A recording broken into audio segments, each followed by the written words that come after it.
Good afternoon, everyone, and a very warm welcome to this session of the Agri-Food Cafe. To give you a very brief overview, the Agri-Food Cafe is a monthly conversation series that has been initiated by FAO, IFAD, and WFP, and the German Corporation and World Bank. And this is a conversation where we bring in all the stakeholders from the government representatives to national, international, civil society organizations, and also the private sector and academia, to discuss on some very critical issues that relates to India's agri-food system. And today we have a very interesting topic that we are going to discuss, which is the urban food systems.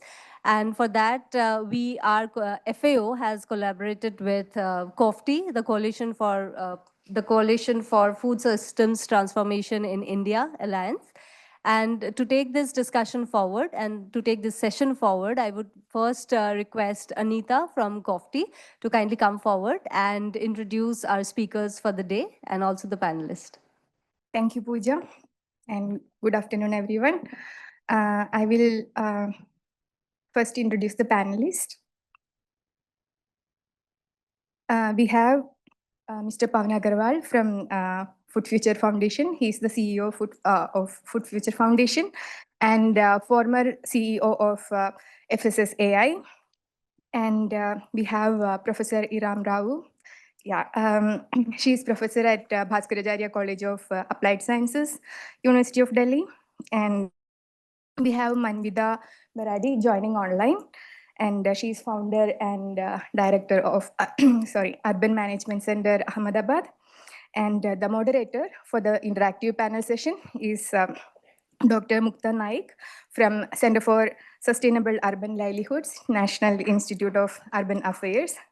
So we will straight away, go to the session. I welcome Mr. Taka Yugi Hagiwara to deliver the welcome notes. Over to you, sir. Good afternoon, everyone. Good afternoon. My name is Taka. You can just call me Taka, T-A-K-A. As usual, joke that, easy to remember, like a Bangladesh currency. I just came back from Japan where I really enjoyed the food and something I was missing for long. I was doing a lot of the mountain climbing in Japan. And usually when I do the climbing, I wake up around 4 in the morning. So there ahead of the 3 hours and 30 minutes. So then when I come back to India, I'm still having the jet lag. So I'm a bit tired and sleepy in a way. But I try to keep waking up to listen to the entire session. Today's the urban food system is a very important topic that we need to learn about. One of our team member in FAO visited recently a market. I forgot the name of the market, fresh market. And they found that every day they throw away more than 100 tons of food. And that is not the good thing.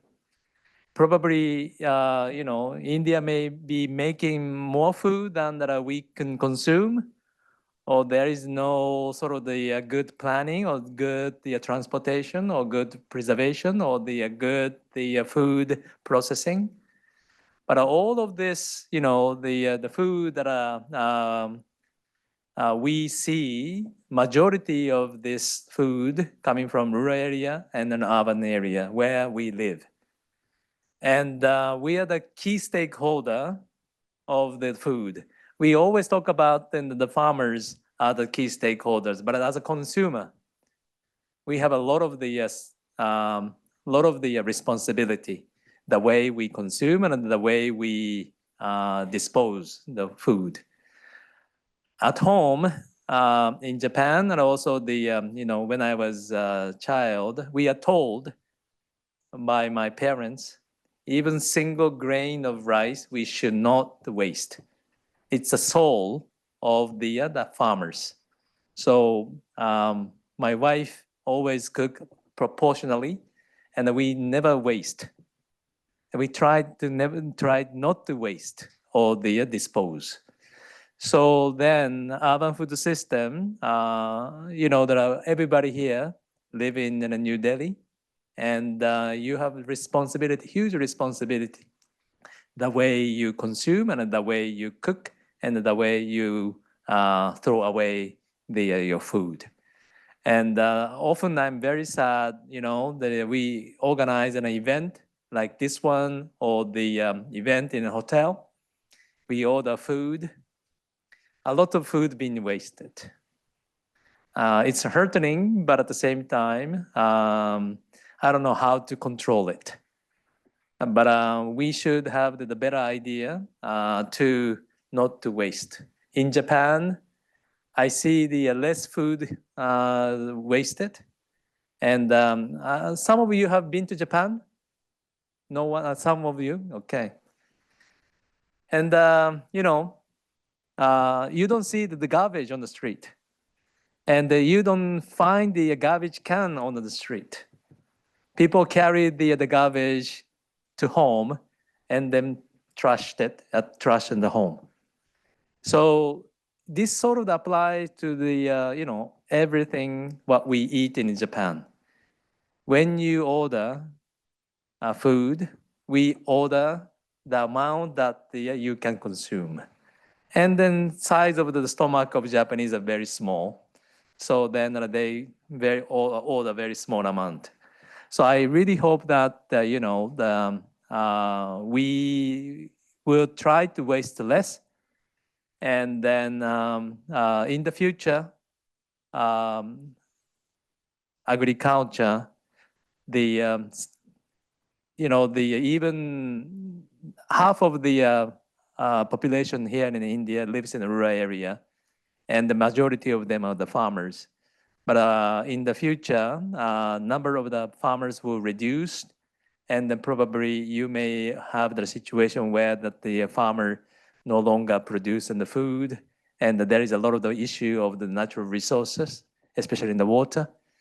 So we really need to think about then how to consume the food and then create the sort of the environment where that the supply and the balance will be balanced. So I don't know that what we're going to talk today, and that I'm looking forward to listening to the this important topic. But I will really like to highlight as a consumer, okay, let's not waste too much. And then we need to, if we find the way the food is disposed and wasted, we need to come up with the solution together. And thank you very much for the today's gathering. And more than 100 people seems to be signed up. About half of them are here. And I've been telling the Pooja that the always she need to discount the number of the people who actually come so that they don't waste the food over there. Okay. And so welcome again, and looking forward to hearing today, and then let's learn together and then find a good solution for the future and then urban food. Thank you very much.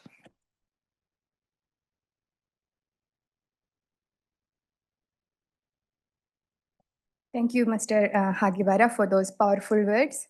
So now we will have the thematic introduction by Mr. Pawan Agarwal.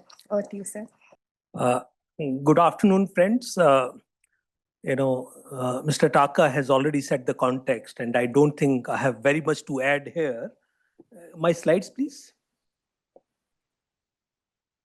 So as I think already pointed out, when we talk about food and food systems, we feel that urban areas are only connected, that we are all consumers, and our touch point with food systems is as consumers. But little we realize that there are multiple touch points that we as city dwellers have with the food system, agri-food systems. And these are some of them. I think as the cities are growing in size, so more and more consumers are staying here. So obviously the first connected as consumers, and those consumers are going to influence the way we produce our food. So if we really want a demand-driven change in our agri-food systems, then it has to be, the cities play a very critical role in that. Health issues are on the rise, I think, every day. And you would have noticed that Honorable Prime Minister talking about reducing edible oil consumption, talking about sugar consumption, sugar boards. So these are being realized as important steps where government has to intervene, and merely leaving it to the citizens, because the food, the way it is,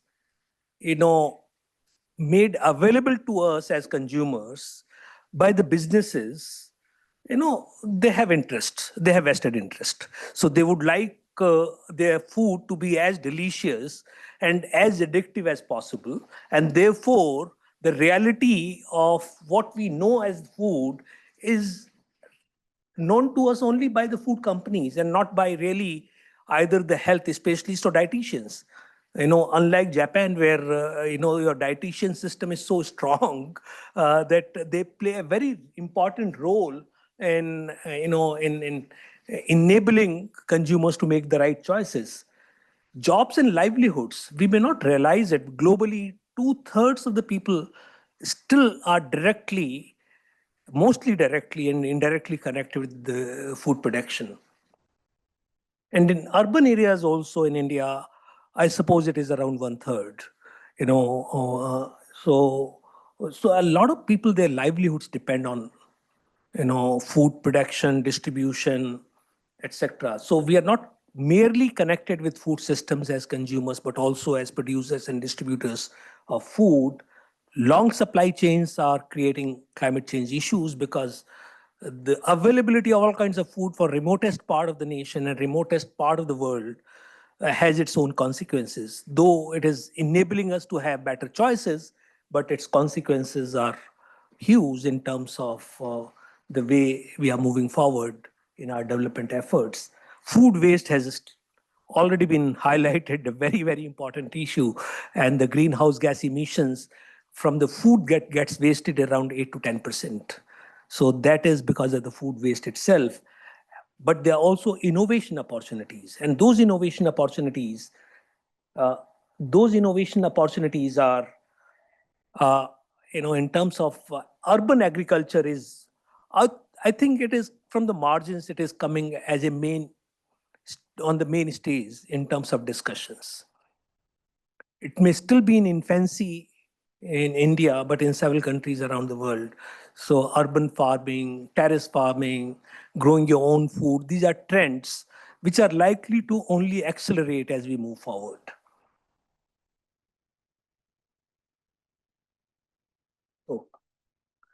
So if you look at the city governance and the food system governance, I've just taken 4 points of overlaps: markets, wholesale, retail, street vending.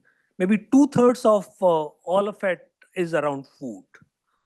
Hygiene, food safety, sanitation, municipalities play an important role, even though that role in India has currently been partly shifted to the food safety authorities, the food safety officers. Livelihoods of vendors, small businesses, urban poor is very important, and the government of India has a huge program called PM Swanidhi, where COFT was involved in organizing an event with the Ministry of Housing and Urban Affairs in order to plan for the 500 new street food clusters or street hubs, wherein livelihood issues were very paramount. Public spaces. And this is another area where we have not really given too much of attention to, because what we buy really depends on what is available. So the food environments where we stay play a critical role in our food choices. And this area is something which has not been studied too much. And I'm happy to share that one of the presentation in this small event is going to be around the first ever study of some kind on urban food environments. Food systems, these are completely ignored.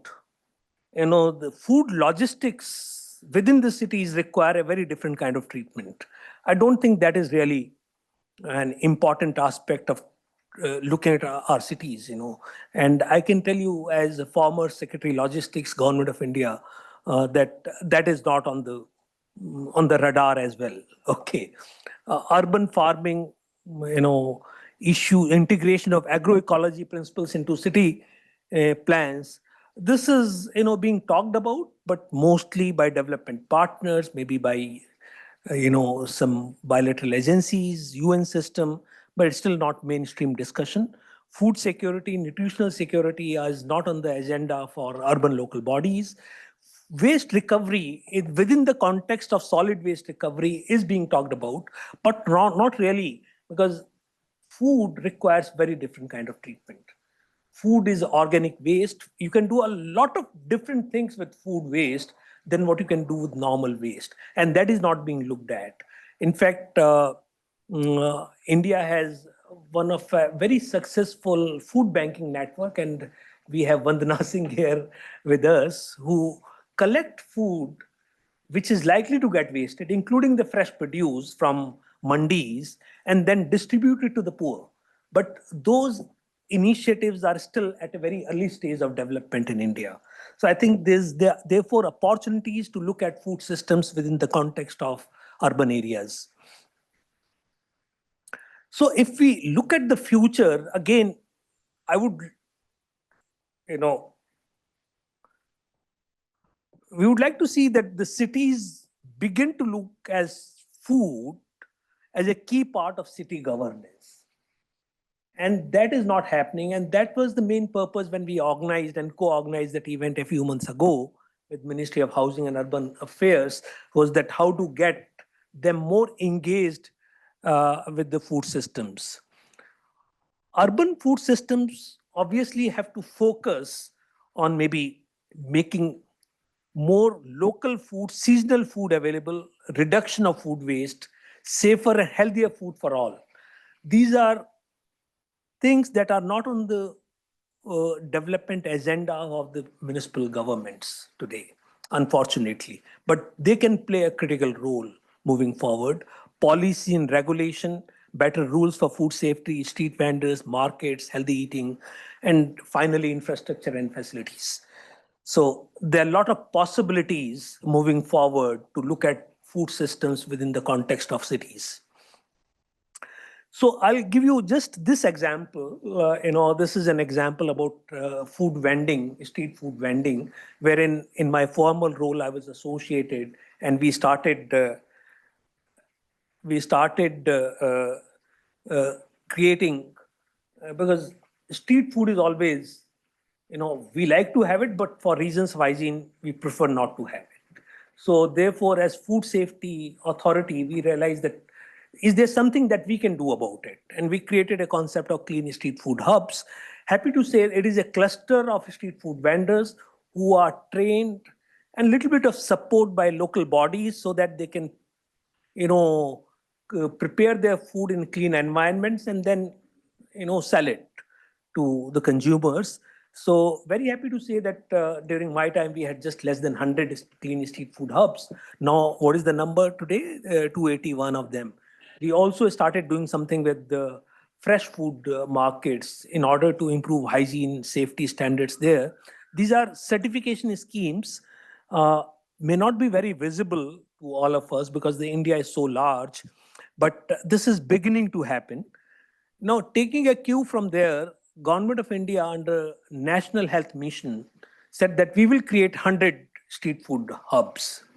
And this scheme was done through National Health Mission, and it is partly under implementation. Some very excellent street food hubs have come across the country in different places. You may have heard about it with huge investments.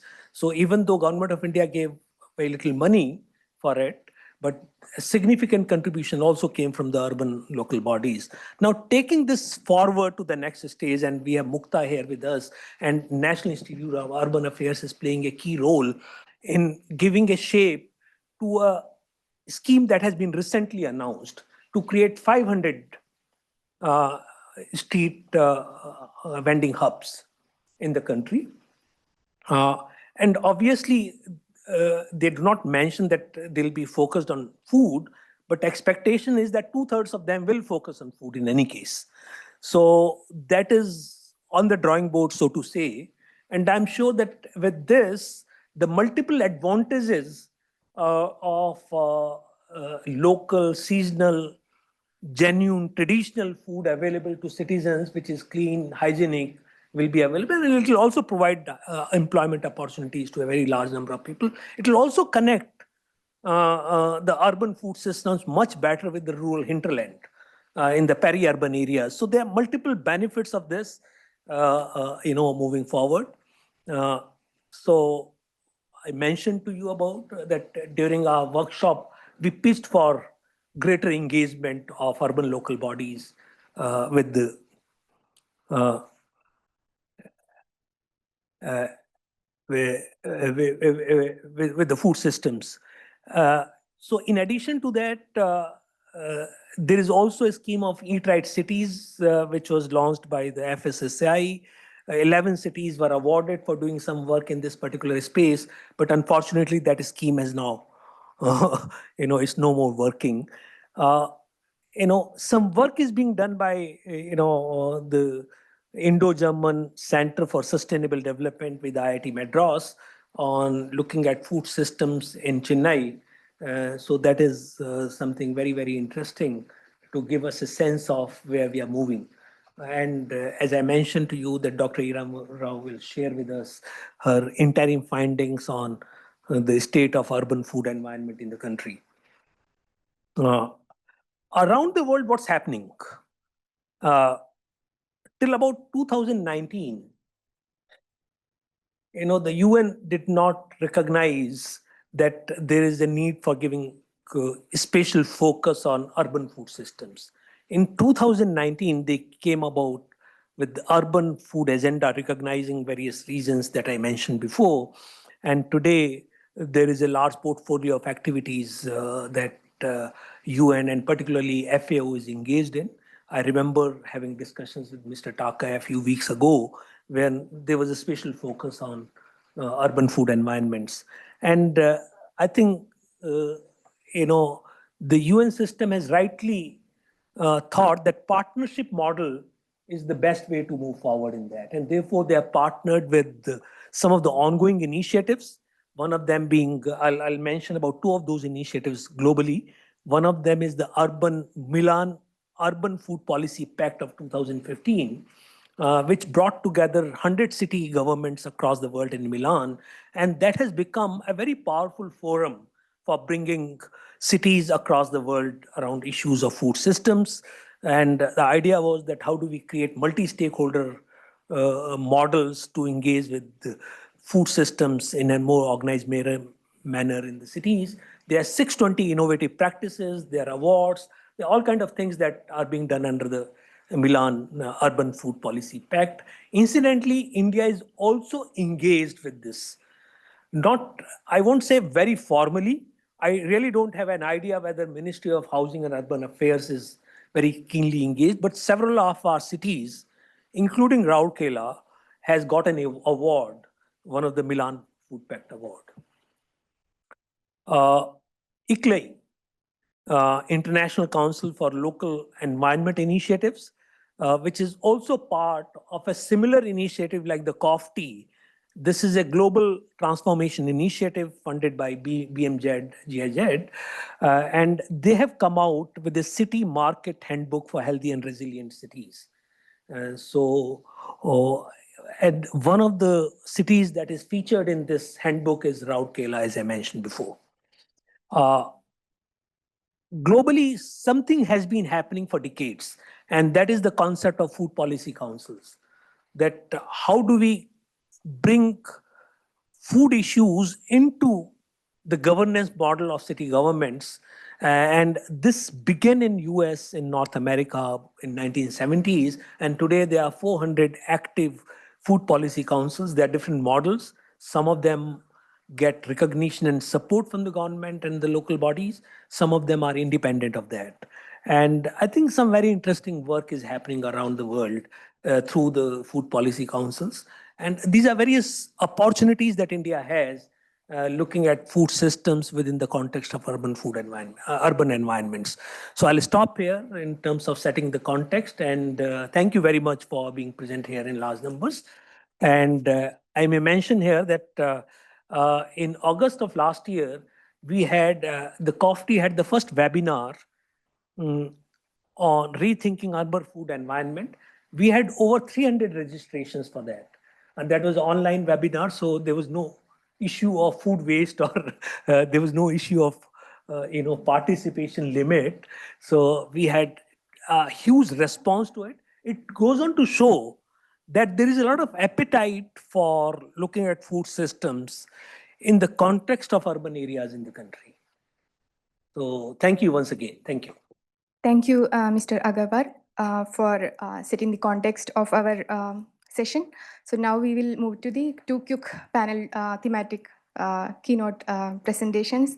So we'll start with Professor Eram on her work on urban food environments. Welcome.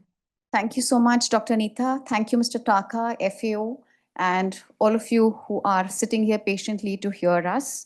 I'd like to first begin with a big thank you to all our partners. This study was not possible without collaboration. In COFTI, there is food systems leadership where we want to actually look at the students community, the youth will participate. And that's what exactly which we have harnessed. Institutions across the north, south, east, and west zone of India have participated. And we've also learned a lot through this. So thank you once again, but let me begin with what is the current state of the urban food environment in India. Mr. Agarwal and Mr. Taka has actually set the context and you understand the background. So we know this, that the facts and figures are out there, that you find that not just in India, but the entire Southeast Asia, there would be migration to the urban areas for all those reasons which we already know about. So how does it impact us? This really looks into the nutrition transition. So I'm sorry. It goes very fast. Pardon me for that. I'm going on the wrong paths.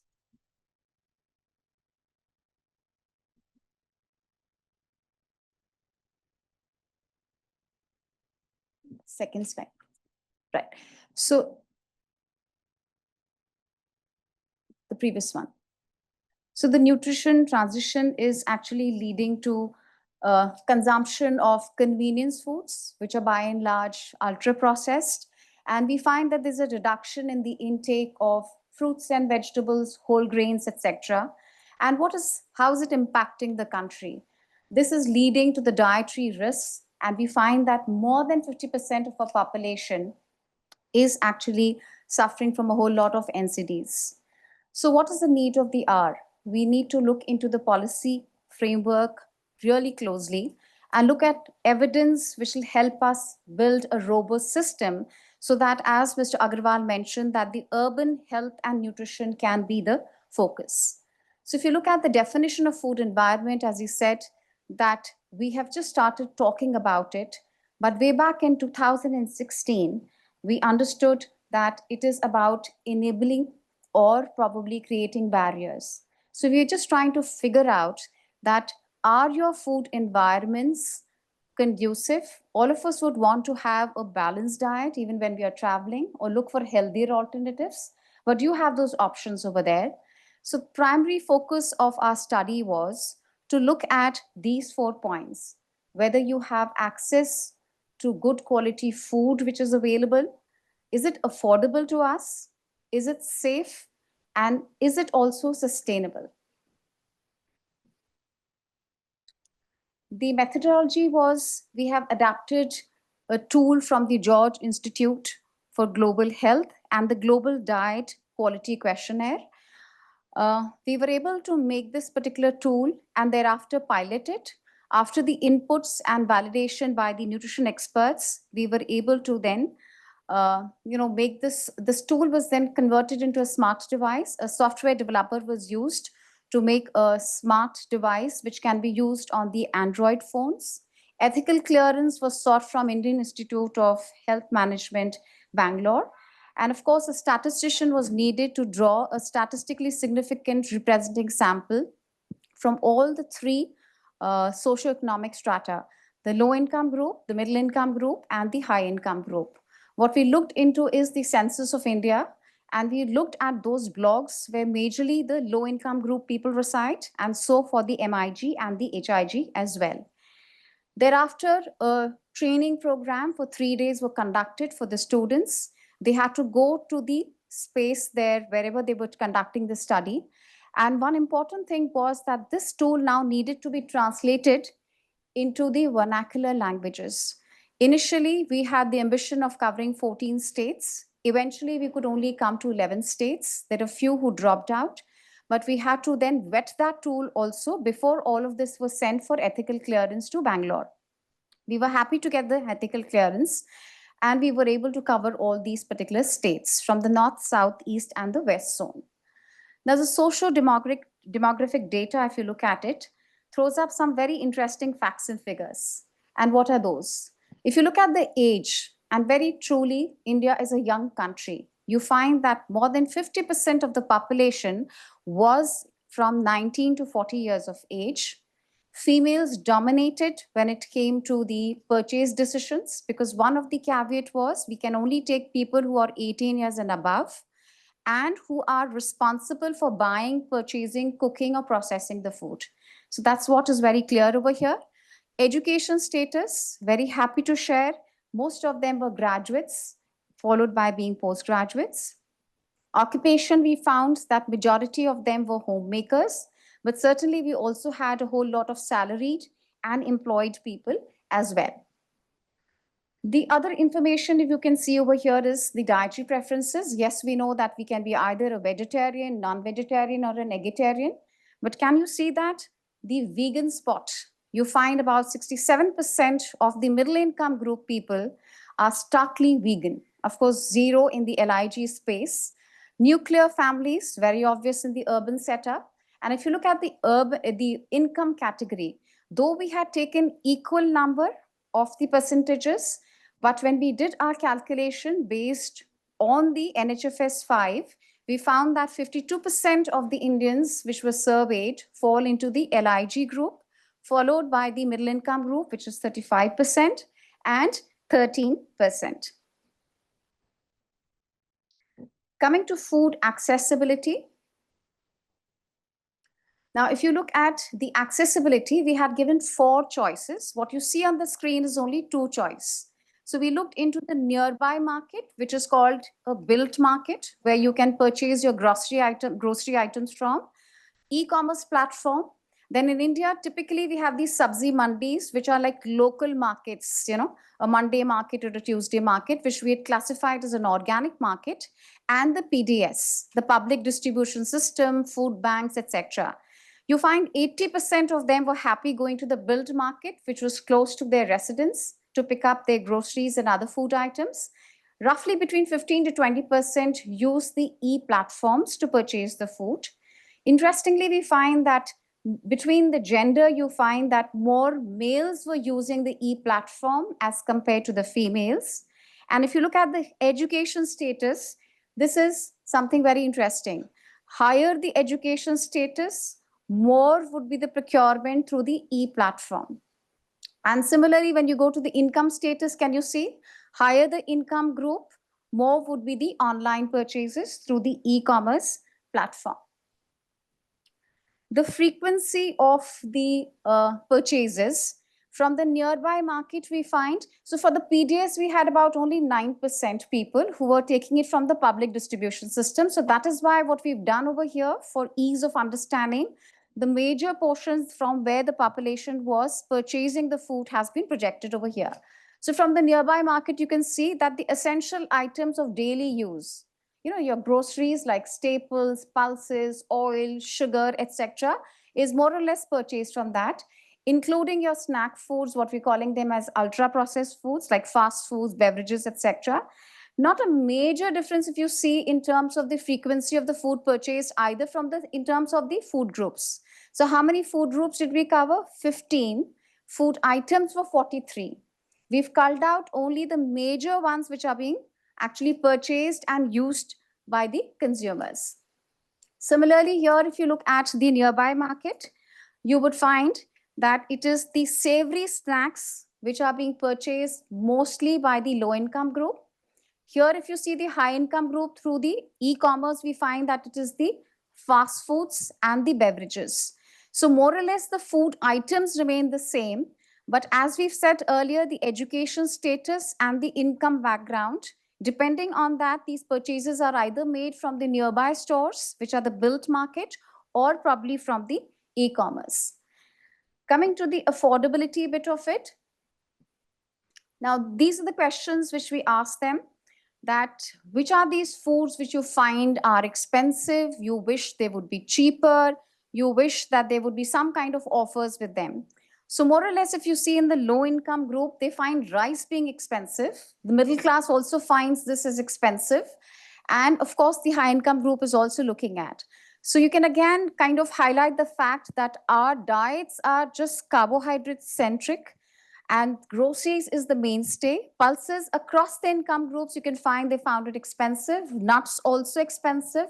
Milk also expensive. And similarly, non-vegetarian food is also expensive. Similarly, when you look at the fruits and the vegetables, you find that there are fluctuations in the prices over here. They're finding these sweets, the LIG group. So what are these sweets? The baked goodies, like the cakes and things like that, biscuits. Along with that, the Indian mithais. So everything which comes under chocolates, confectionery, baked goods, all this. You find vegetable oils across the three segments is found to be expensive. Food adjuncts are your masalas, chutneys, ketchup, sauces, etc., pickles. And of course, amongst beverages also, they wish that tea and coffee could have been cheaper. Now, in affordability, the question was asked that what if you had more amount of money with you? Would you be wanting to purchase? So they said that they will buy higher quality, better quality food, more variety, and buy greater quantity. Of course, some bits over here that you will dine out, etc., was also seen in the study. Now, in convenience, again, you would find that when we ask them that what is convenient to them, so most of them responded for all these food categories that something which is available round the clock. So that reminds me of Blinkit, right? Anytime, day or night, you can order the food. And which foods are they buying? All of these grocery items, and of course, some bits of snack foods. I said the savory snacks are the most popular, followed by beverages and the sweets, which were the major highlight over here. You would find that milk and paneer, etc. also. But can you see this probiotic? If I just highlight one or two over here, that nobody is really bothered about, right? Similarly, here also, if you look at, it's the atta, maida, and the rice, right? If you look at the last bit of it, they are not probably much concerned with that. If you look at the convenience foods, again, in the other food groups like meat, fish, poultry, eggs, you find it's the eggs. That's also because we find that most of them were vegetarian. Very small segment was non-vegetarian. Now, for the other conveniences, like if you look at the food adjuncts again over here, some foods which can be stored for longer, less perishable, the unit size of the package also mattered to them. For some of the commodities which you can see over here, that the portion, the packet size also mattered to them. So these are some of the groups like beverages and the adjuncts which we're talking about. Convenience, what were the factors? That it was easily accessible. It was also easy to store. It was easy to prepare, and so on and so forth. And how much time do you think they spent on cooking? So primarily they've spoken about 1 to 1.5 hours was the average time. The family member, no guesses for that. Females were responsible for food preparation. Whose primary decision was there? So the good thing about the urban bit of it, if you look at studies, is that now significant couples are joining to make the food purchase decision and also processing the food and probably cooking the food as well. So you can see over here that when it comes to primary decision maker for household food purchases, you have good about 30% of joint decisions and about 55% of the females only. Here again, you can see the same thing, that you have about 60% who makes the decision for the meal preparation, 30% is joint, and very few, 8%. I found only Uttar Pradesh as the state where women were not allowed to purchase the food, but they were allowed to process it and prepare it. So that's got to do something with the cultural requirements over there, perhaps. Quality and safety, when we are looking at what are the factors which are very important. Very interesting to see over here. Cleanliness and hygiene comes as the front runner, hands down, followed by use of chemicals, pesticides, residues. And what Sir pointed out, for street foods, taste comes the last. If you think the food is not safe, you would not want to go and purchase that or consume that. So that's something which is significant, which has come out over here. Now, again, when we spoke about specific food groups, and which are those particular foods one is worried about when it comes to their hygiene, sanitation, pesticides, adulteration, etc. So can you see that LIG is concerned about roots, tubers, etc. and grains. Now in the erstwhile times, people used to buy the grains, wash them, and then they used to go to the chakki for grinding. So today probably that is what is bothering them. If you look at the dairy product, most of them are worried about the adulteration bit of it. So across the segment, can you see that they are worried about the dairy and the dairy products when it comes to the adulteration. Green leafy vegetable is another red spot over here for all the three categories, that they're worried about the safety of that commodity. Now, information, promotion, and labeling.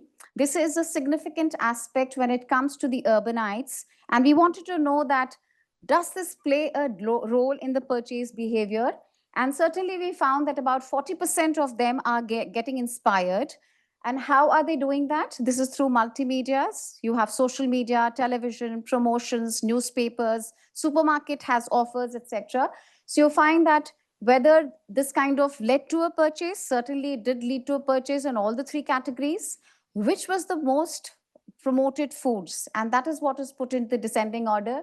We find savory snacks. So in ultra processed foods, what we're looking at is the savory snacks, the namkeens and the farsans as we call it, is something which is actually coming out very loud and clear, followed by the fast foods and the sweets, beverages. The rest of them are quite insignificant.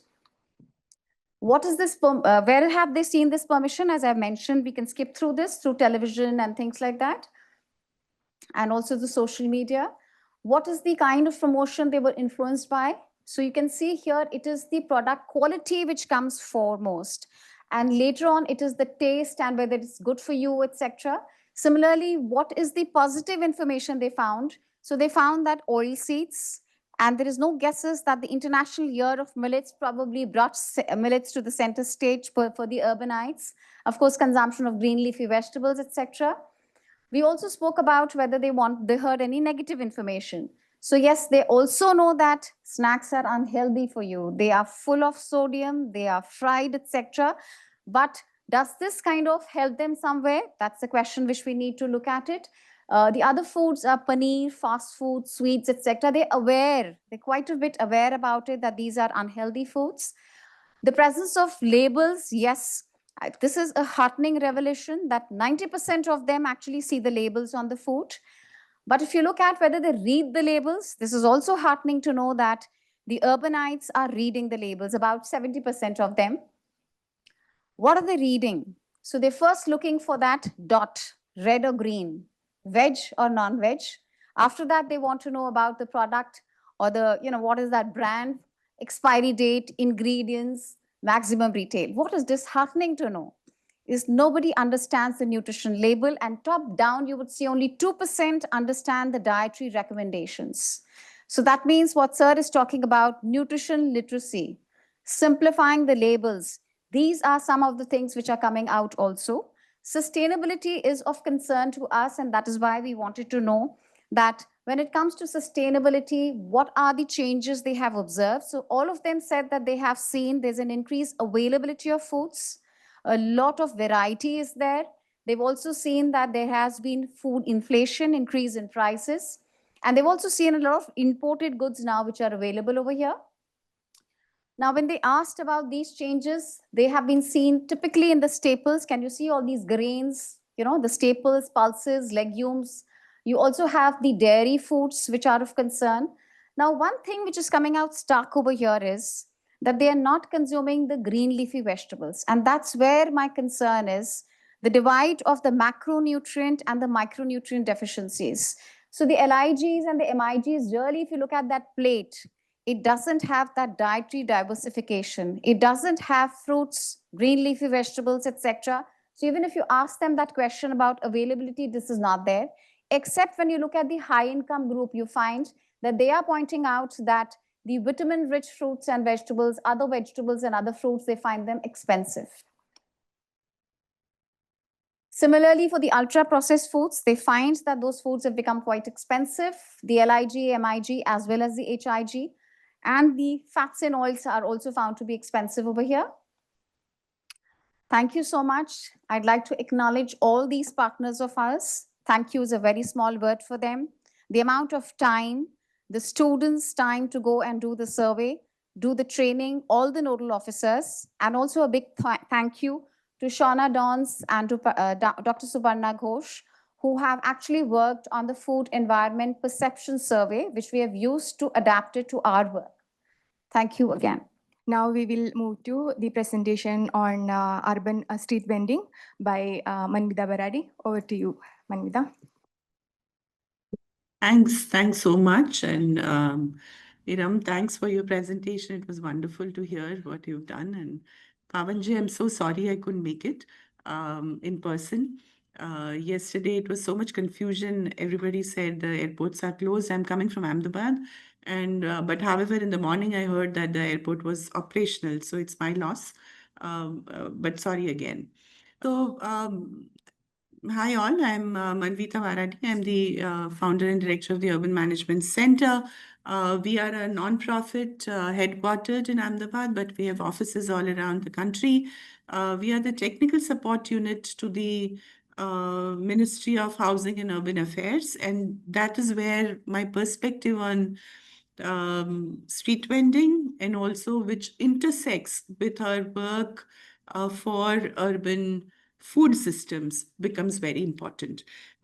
We are mostly back office of the lot of local governments, and we believe very strongly that unless our local governments take and have leadership in many of these aspects which cities need to improve, we won't be making a difference in the country. With that, street vending is one of the important parts of the urban food system. And it's also important that a street vending becomes recognized very well with the local governments. Now, as you might have known, we have an act which supports that all city governments have to recognize street vending and have to allocate spaces, create town vending committees, work with the unions or collectives of street vending, where the aspect has to be really taken forward. Unless that is done, whatever we talk about kind of foods required or the logistics which even Pawanji was suggesting is always half-hearted. Now, traditional system of farm to plate is now undertaken through multiple players and overlooked by many stakeholders. But as we know, street vending becomes a base for that. And food markets and street vendors bridge this gap between producers and the consumers. And for street vending, it's their economic activity. So we come with that bias of working with them as an urban management center for their livelihoods. Now, if you see estimation of street vendors across India is about 1 crore, and about 1/4 of them women are constituting, and many of them are also supporting. So the number increases to more than 1/4, because if you look at family-run vending, women take additional load and working behind the scenes. Maybe vending could have been done by men, but under the food and the consumables in the food system, women play a very, very important role. Uh, However, due to the kind of design of our streets, the way our markets are functioning, uh, there is a huge amount of perishable items. Though our keynote speaker mentioned about Japan and how food wastage is considered very important there. Traditionally in India, and I think most of our Oriental countries around here in the global south as well, we talk about food waste as extremely, extremely important and not to, waste food, even traditionally in our houses. But we have come to this situation where there is wastage, and what happens? It happens at multiple levels. Even when the street vendors, because of the lack of infrastructure for them to store, even when they vend and the carts are not well designed. So we've looked at all of these where rodents and other animals vandalize the food and create a loss for them, not only for livelihoods, but those kind of foods end up also in our kitchens, unfortunately. Now, what are the regulatory efforts and what is the scheme which was designed for street vendors? Fortunately, we were part of the government scheme for street vendors post COVID, which is called as PM Swanidhi. It gave a quick loan component. It had a loan component for them to restart their business. Now, this was the largest cohort who lost their livelihoods during the COVID period. And that was one initiative which kind of kickstarted the process. And being part of that thinking process, we've also understood what could have happened much more. So if I say these are the regulatory efforts which has happened. If you can see the chart, excuse me, in 2014, the Regulatory Act, which is known as Street Vendors Livelihood and Regulation of Street Vending Act, came up. It had 5 components where legalizing vending rights was discussed and mandated, creation of vending and no vending zone per city. This has to be regulated at city level, so you get that idea. Establishment of town vending committees. Basically, there are few individuals chosen between the street vendors through an election, represented in a board with the municipal corporation. This is a very important step mandated by the urban local bodies through an act. The fourth one being conduction of street vending survey at least every 5 years, which is unfortunately not taken up. Only the studies which I'll be showing once in 5 years has happened. There are no resurveys, unfortunately. It's mandated, but nobody's doing it. Establishment of grievance redressal mechanism. Not many cities have undertaken that because it's a community's effort. Community has to be recognized, but there is a problem in getting that voice up in the municipalities and corporations. Now, what kind of support to urban street vendors was required? In 2018, a few points had been discussed where some of the vendors had undertaken the certification of vending, and issuance was done by some of that, but post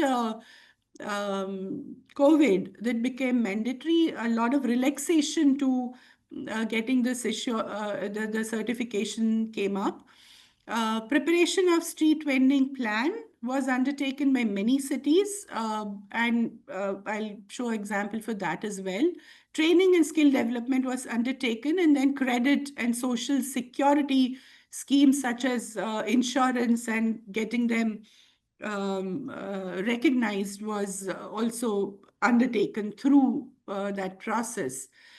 In Swanidhi, in 2020 was announced. Swanidhi was a scheme where facilitation of working capital loan up to 50,000 rupees. In the first tranche, 10,000, second tranche, 20,000, and then third tranche, 50,000 rupees was given. There was also incentivization of people who were did regular repayments, and award to digital transaction was undertaken. And now one would see a lot of vendors using the digital payments, and large part of them are food vendors. And you might have noticed that as well. Now, the next step, which is begun, is Swanidhi se Samruddhi, which means the vendors who were registered under this platform have been given social entitlement. Again, very important step, and this is important for us as food people involved in the food and the whole chain, and that becomes important for us to see, because it is social entitlement is where one has to put our energies in. Earlier, they did not have their Aadhaar, and digital payment did allow them to streamline, get their monies in the bank, and that is extremely important. Now, I'll quickly run through three major studies which were done in Jodhpur, in the Gantagar area, which is again a very heritage zone part of it.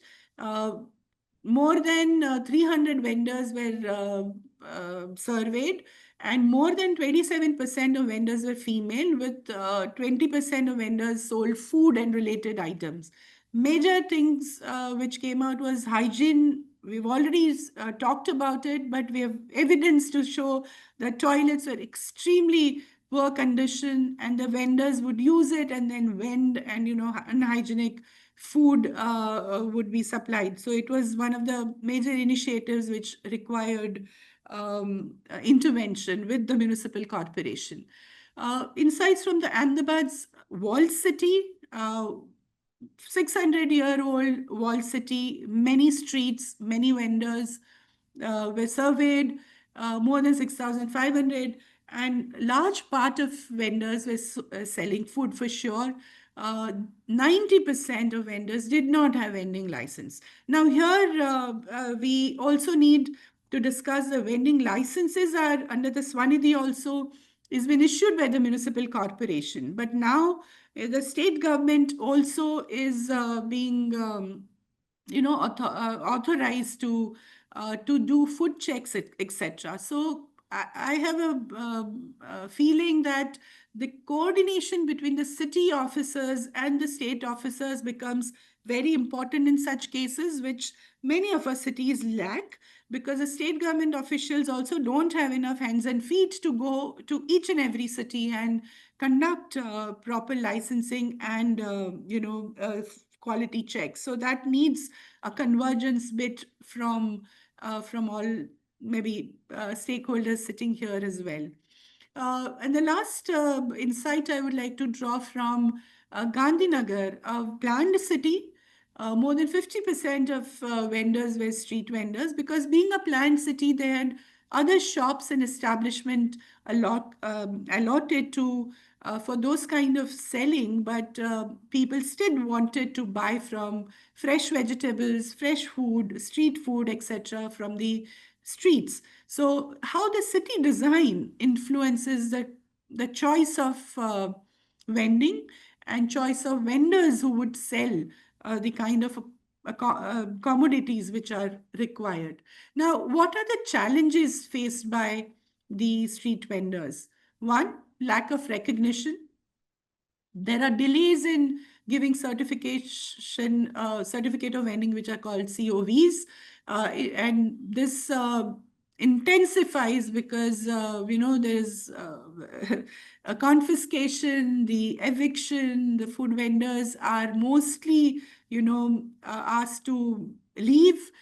Police sometimes acts very insensitively, and there are also regular payments, unfortunately, illegal payments, which have been asked of the vendors. So to address that, PM Swanidhi did try to streamline, but work is still a lot more needs to be happening. Uh, Now, there are also limited designation space allocation by the municipal corporations and municipalities. The plans are not yet made. We have a list of about 20 cities which have done better work, but more needs to happen. India has about 4,800 cities, and maybe post census one would see more emerging newer settlements and cities as well. The other approach by ULBs is one size fits all space. Whenever cities have been involved in making designs for designated spaces, they would give one size of vending space, which requires more studies and attention, because if you're selling shoes, you need something else, or if you are cooking something, you need something else, or vegetable requires something else. So one has to be sensitive for that. Lack of course, infrastructure spaces, drinking water, toilets, shaded areas, and now with climate change issues getting more and more with rain and heat, the loss of livelihood of our food and food vendors is a huge loss, and it's increasing, and that has to be addressed through better lockers, storage, full value chain where cold storage sometimes is also required.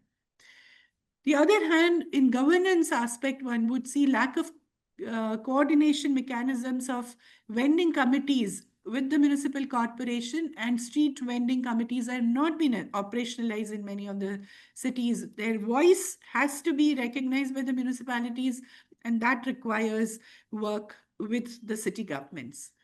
As part of guidelines, Urban Management Center prepared guidelines for street vending markets, including the food, and we've shared it with the urban local bodies, and they have, some of them have tried to incorporate in their design processes. But these are the key principles as takeaways for today's presentation.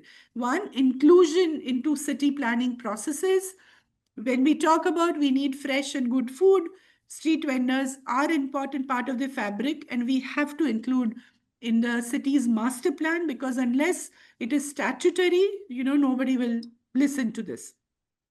Two, enhancing of livelihoods, designated vending spaces with required infrastructure. So when the street designs are made, you have to have possibility of hooking up with electricity. Then you can talk of storage and all of that. Toilets, of course, and water for street vendors. Getting them to also look at, when we talk of gender equality, we talk about women street vendors, where they come with their children, and there could be a possibility that the creche, and this is part of our we're part of our work with Ministry of Housing and Urban Affairs. We are working on that as well. So this is what I would like to emphasize. Key physical interventions are proposed here for city governments to take the story forward. Thank you so much. Manvita, you'll be happy to know there's a chair here for you, and we're imagining you're sitting on it right now. So those were Yes, I understand. Yes. absolutely fascinating, interventions today. So, as the moderator who has very little time, I'm going to put one question only to every panelist, but trying to tie together three very different insights that we got today. So on urban food systems, my understanding is that we're all trying to move towards a system that's efficient, equitable, healthy, basically delivers health benefits, and that's well interlinked with the larger food system. This is my takeaway. So I'll start with you, Professor Eram. I was really alarmed to sort of see that the food items that were least affordable are the ones that are that we want on the nutrition basket, in a sense that when we say we have a very carb heavy diet and that we want to move towards dietary diversity, but we can't afford pulses, or we can't access green leafy vegetables that are, or we don't trust the vegetables that we access. How do we really, plug that gap? How do we move towards balance there? Either at a systemic level or, at a localized level? I mean, do we think of it in terms of scale? Do we think of it in terms of systems? Any thoughts on that?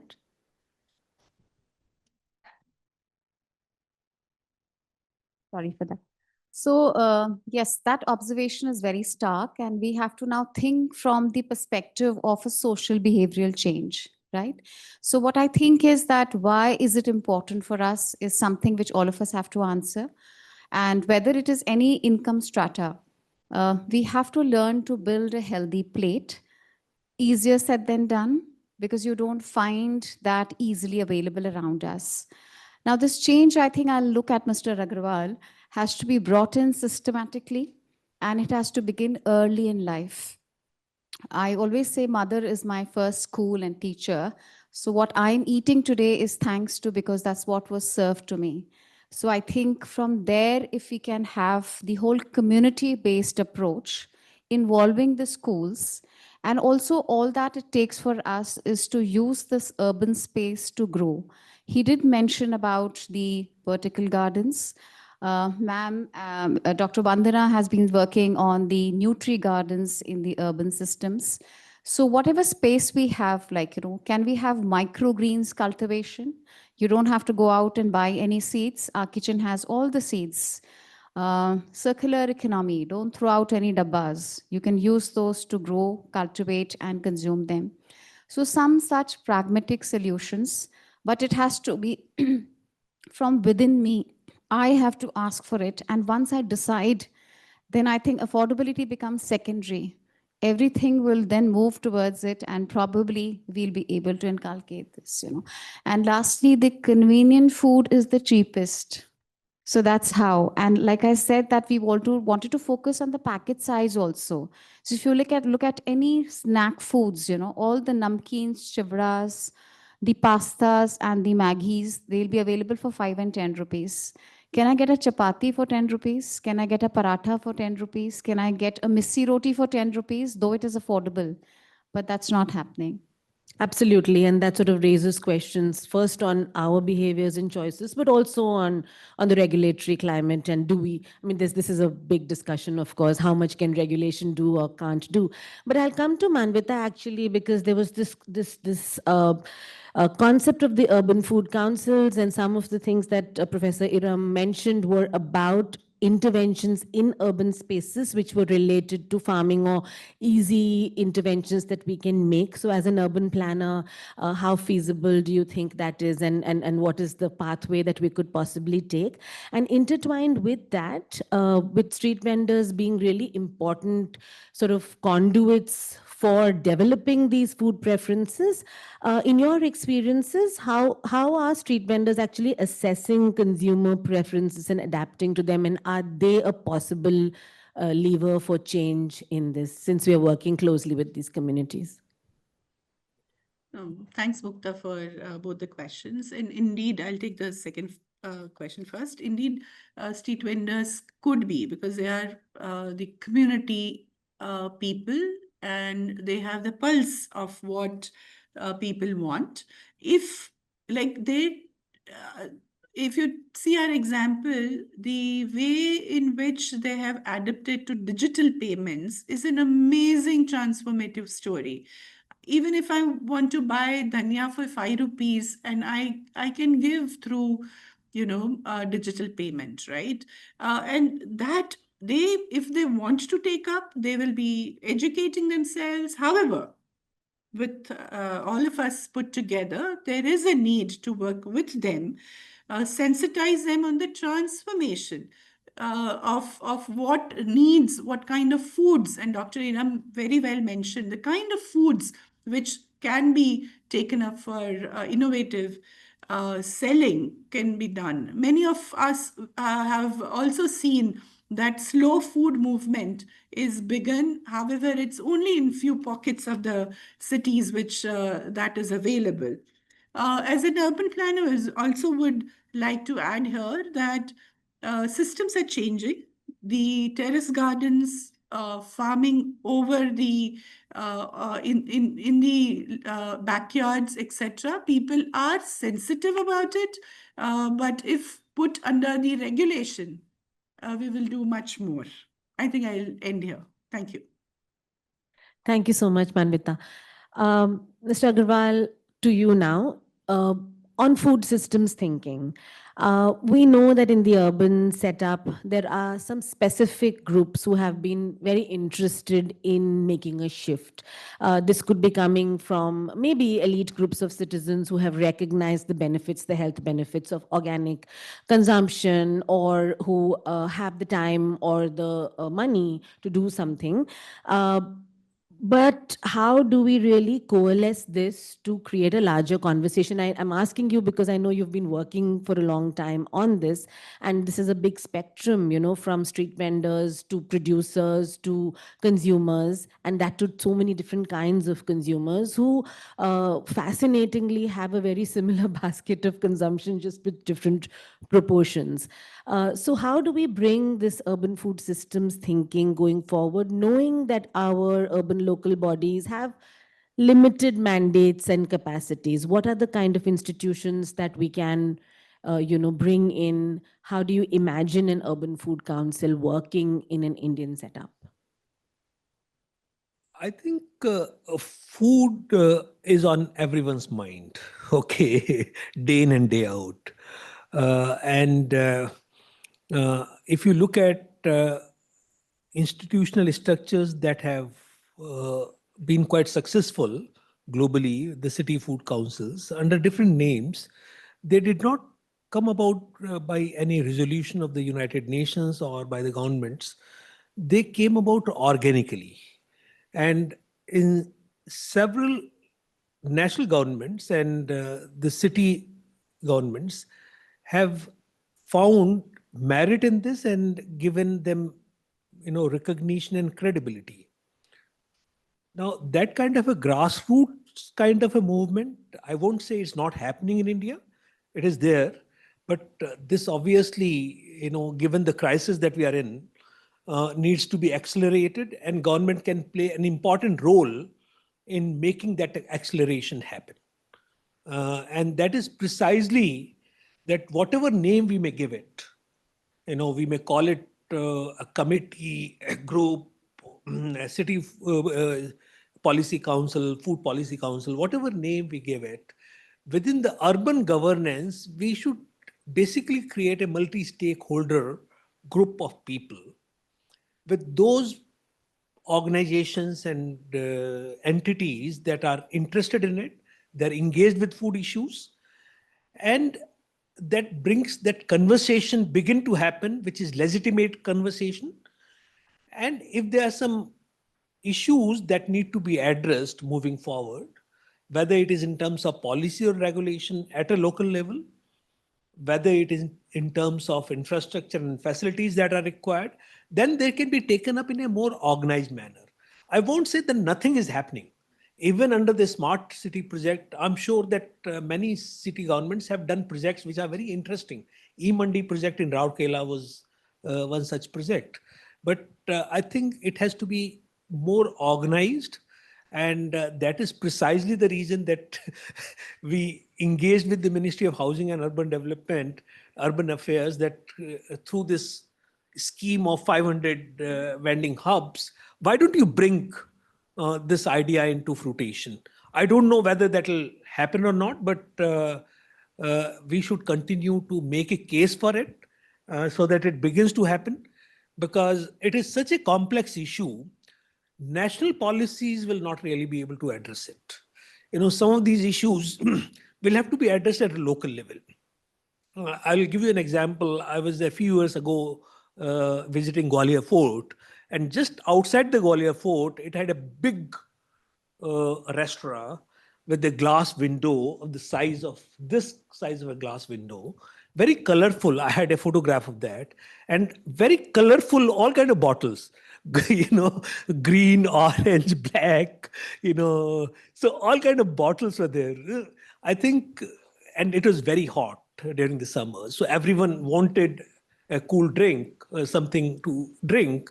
And what option they had was, all these bottles, a beverage, these sweetened beverages, welcoming you to quench your thirst. So it is about those kind of regulations that, all right, in public places will not allow these kind of sweetened beverages to be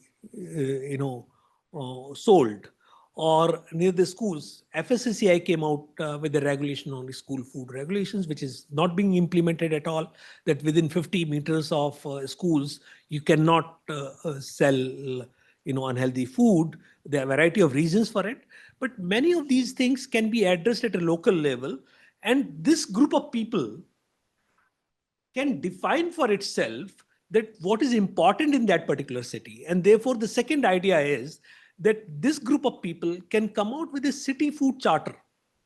That in this city, these are 5 important issues, and we'll focus our attention on these 5 issues. So I think this is not a rocket science. This is not a very complex issue. I'm so happy that, Mr. Taka has given this opportunity to hold this workshop here to raise the profile of this issue to a level that it can reach more people.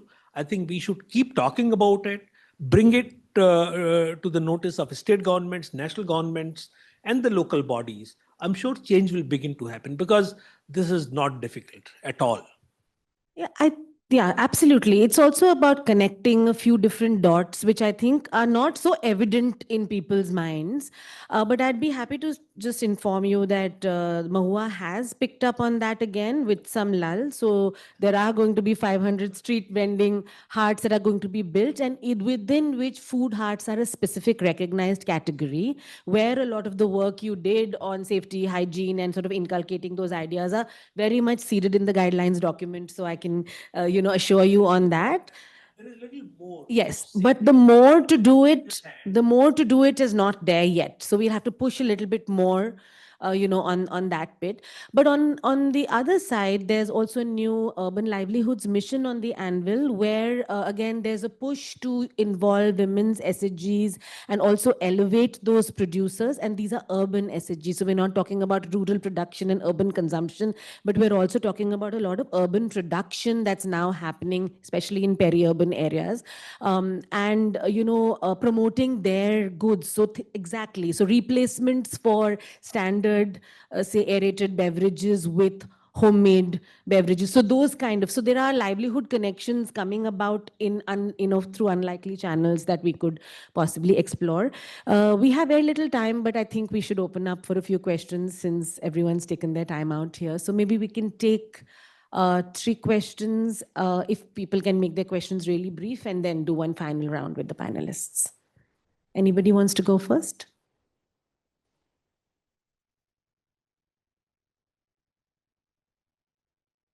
Yeah.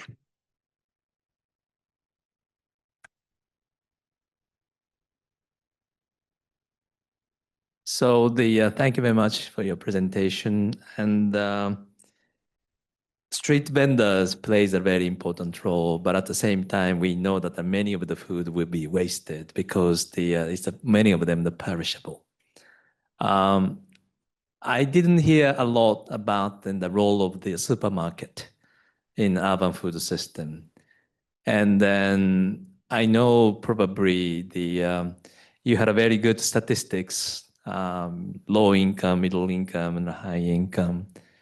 Those who earn money, a high income group, probably go to the supermarket. On the other hand, the low income group go to the street vendors. On the way back from here to my home, sometime I need to buy vegetable. And I ask my drivers to go and fetch the ginger, for example. Then the price was just 10 rupee. But if I go to the defense colony, the market, I would pay like a 50 rupee for the same thing. So I was wondering, the role of the market, the role of the supermarket, and then do you have any sort of the studies on the role of the supermarket in the urban food system? Right. Thank you for that question. So we did cover the supermarkets also. So when we said the built market or when you want to place an order, so in the HIG group, for instance, if you look at South Delhi, like if you're looking at Delhi NCR, and if you look at GK, South Delhi, etc., their nearby hubs are these supermarkets or some chains where they're picking up the food from. So whenever we say nearby, then for the high income group, that particular block, they would be buying it from those groups. So that was all collated, and that is how we have summarized the data. And yes, you're very right. The cost of the food when you buy it from a supermarket is supremely high, because what they say is that they follow a plan of sorting, cold chain, etc. And I think the number of footfall is much less. So I think that is how they make up for the Real estate. yeah. Yes, that was. My one simple question is that as a consumer, if I want to buy like a good quality product in the market, so I go to local vegetable market, I want to buy some pesticide free food, so-called organic or natural farming food, but as a consumer, I don't get in a normal situation. Either I go to Blinkit or I go to some supermarket or so, but I don't want to. So as a consumer, as an individual or as a group of individual, what should be the remedy? What should, as a consumer should do to get such kind of pesticide free or natural farming kind of food? Thanks, Shantanu. Basically, I was about to give this not a remedy, but also another alternative solution. So recently from GIZ, we visited this edible roots farm. And what they are doing is not kind of a terrace farming or a urban farming, but they are having their farmland and that they are giving to the consumers. So then you have to book that farmland, some hectare of land, and then you are getting fresh produce of fruits and vegetable. Actually, when Dr. Eram was presenting, and then the consumption of green leafy vegetable was really sounding to be low because of multiple factors. It's perishable, it's very like getting good quality is also sometimes an issue in urban setting. So I was thinking of this edible root farm, and Shantanu also posted this question. So people like us who are aware consumer, who know the benefit of consuming natural farming product or pesticides free, but not getting it in the open market, then such kind of urban kind of gardening is also an option if we even don't have a space. And then coming to that, I was also thinking, like yesterday we had the discussion with Vandana on Indian Food Banking Network, and Mr. Taka and Pawan sir has already indicated and put a lot of emphasis on this food waste thing. So I think that is also another area where we should think from the perspective that how these food mandis can play a very crucial role, that these perishable products which are getting wasted, which are of cheap cost, but also a hard work from the farmers to grow, how we can play a very important role in creating such an ecosystem where these food waste can be returned back to the vulnerable community or people who are actually in need, and in a maybe in a low cost also. So there should be some mechanism which can be devised around this kind of approach to really reduce food waste and also make it available for those who are in need. So as we started with Mr. Taka's statement on this, I would like to again re-emphasize on such approach. And as sir already said that things are happening, and Manvita already presented on this. So I would also say there's a lot of potential and opportunities available in India. We just have to tap it and make it kind of a structured solution to go forward with that solution. Yeah, thank you. Maybe not a question, but No, thank you so much. on the Absolutely. So I'll just, we're kind of dot on time. I have had very strict instructions to close on time, so I will close on time. And I'm sorry, we can maybe take it just after this informally. But just to sum that up and then hand over to Anita, I think we need to think a little bit about who those first movers would be. So like, Pawan sir said that who's going to start this? We all seem to know what the problems are, but how do we link up? Who are those first movers? And there are people who've done a lot of good things, but they've not been able to sustain those energies. So maybe we need to be a little bit reflective as to why those energies are so hard to sustain and what kind of support, not necessarily government support, but what kind of support is needed. And with that, I thank everyone and hand it over to Anita for the final words. Thank you so much. It was an insightful, session. So now I invite Neha Khara from GIC to deliver the closing remarks. Thank you, Neha. Maybe, but this is equally important. So on behalf of GIZ and Coffee platform, I would like to express our sincere thanks to the esteemed panelists, especially starting with Mr. Taka for the keynote address. Then also Pawan sir has really taken us through the really important, to this really important topic, and also to Dr. Eram and Manvita for their insightful presentation, and not but last but not the least, also to Dr. Mukta Naik for moderating this panel discussion. And I would also like to give thanks to all the participants for your valuable time and presence here. This is really an important topic to really endeavor and think on like how to make it more sustainable and resilient urban food system. And also to special thanks to FAO for hosting this session here and making it an insightful evening. Just two things. Recently, we had the environmental days where we published the one article on the plastic. And I discussed a lot with the this topic with the Puja. And then people see plastic as sort of the enemy because they're, floating around and it becomes, as you see, a lot of the garbage. But at the same time, for the urban food system, for the preservation, plastic is very important for the food safety as well. Without the plastic, the shelf life will be much, much less. And when you have the leftover, what you're going to use is the plastic to preserve and put it in the refrigerator. I would like to emphasize that don't see plastic as an enemy, but the way we dispose or recycle the plastic is the most important thing. So I just wanted to emphasize that for food safety and for food waste, plastic will play the very important role. But at the same time, we have to be very mindful about how to recycle, how to dispose of the plastic. That's one thing that I would like to emphasize. The second one is the AMR, antimicrobial resistance.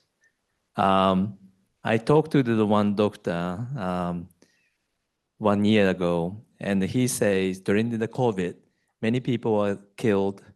We think that are from the COVID, but the reality is that it was majority of them are killed by the AMR, because people go to the hospital and they were treated with the antibiotics or something, but those antibiotics doesn't respond to the sort of the diseases that the people had.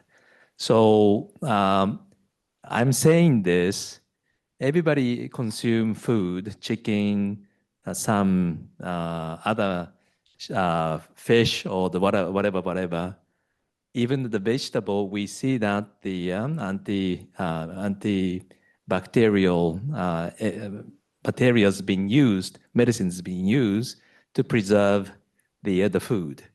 So then you guys accumulating the AMR inside your body, then when you needed antibiotics, then the dose medicine doesn't respond. So one recommendation that FAO always give is that don't go to the same shop and don't buy the same food from the same place, because those shop buying those food from the same sources. So if you accumulate an AMU inside your body, then it's very dangerous.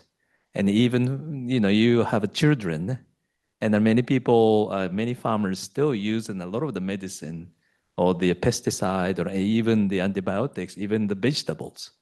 So I just wanted to emphasize please be aware the importance of the AMR, antimicrobial resistance, And then whenever you eat or whenever you buy, please pay attention. It is not written in the label, you know. And then if you go to the street vendors or the supermarket, they are not written.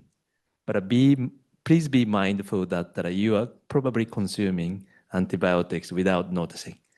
So this is just two things that I just wanted to highlight. Thank you. Thank you, everyone, for joining us today for this agri-food session. And we'll have another one next month, and we'll keep all of you posted. Thank you.